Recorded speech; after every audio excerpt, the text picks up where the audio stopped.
Derdimin çaresiyem, eşkin avaresiyem divane.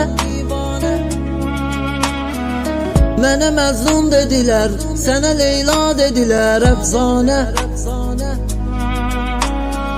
Dur baxım gözlərinə, qala bilməz ürəyim bicanə. Dolanım başına mən, sən şam ol, mən sənə pərvanə. Gözlərin aldı məni, bəlaya saldı məni cananım. Yaşamağıma sən həvəs, alıram sənlə nəfəs cananım. Tək ehtiyacı da sən, başımın tacı da sən sultanım. Sənsiz döyünməz ürək, həsrətinə dözməz ürək cananım.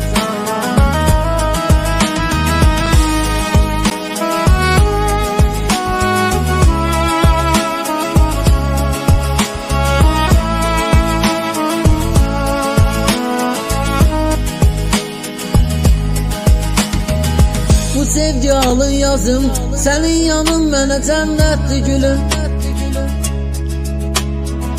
Mənə qol qanad verən varlığındır bu məhəbbətdir gülüm. Qırmaram qəlbini bil, bunu etsəm bu xəcalətdir gülüm.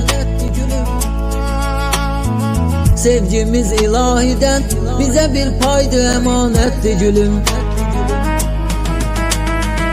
Gözlərin aldı məni, bəlaya saldı məni cananım. Yaşamağıma sən həvəs, alıram sənlə nəfəs cananım. Tək ehtiyacı da sən, başımın tacı da sən sultanım. Sənsiz döyünməz ürək, həsrətinə dözməz ürək cananım.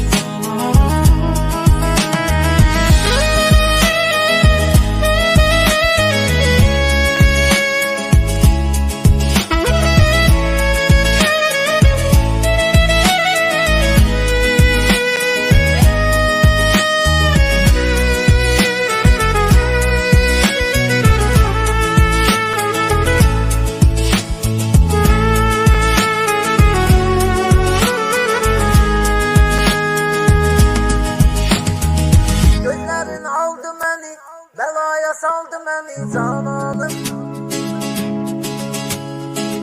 Yaşamağıma sən həvəs, alıram sənlə nəfəs cananım. Tək ehtiyacı da sən, başımın tacı da sən sultanım. Sənsiz döyünməz ürək, həsrətinə dözməz ürək cananım.